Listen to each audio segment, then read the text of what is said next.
Welcome back. It is something that doctors see most often in young diabetics whose symptoms have not been closely monitored or controlled. So tonight in Health Watch, a closer look at diabetic eye disease. Wendy Kushel explains.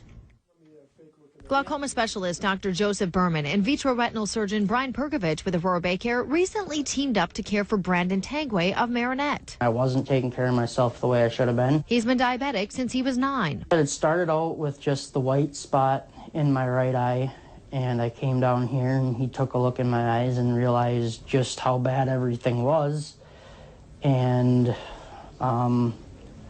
it got to the point where I couldn't drive. Turns out he was having complications with his diabetes in his retinas, which in Brandon's instance were literally threatening to make him blind. He had not only bleeding in the back, abnormal blood vessels, but he had resultant glaucoma from that.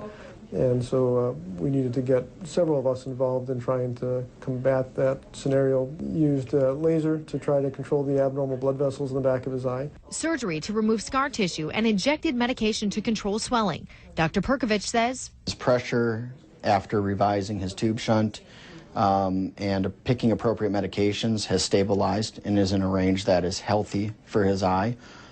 We took out his cataract, which had developed partially from his treatments, but partially from his diabetes. Brandon now has his diabetes under control. Without the interventions and without better control of his diabetes, it is highly likely that he would have eventually ended up completely blind in that eye. I think there's a couple take-home messages here.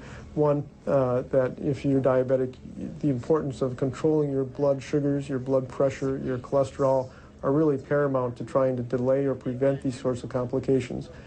Secondly, if you're diabetic, you need to come in for routine exams to detect these kind of things as early as possible so that we can address them at a much earlier and less severe stage. And when people tell you, hey, this stuff can't happen, it really can happen. If you have more questions about diabetic eye disease, you can call Aurora Baycare or email healthwatch@aurorabaycare.com. That's Health Watch. I'm Wendy Kushel, Local 5 News HD. Thank you, Wendy.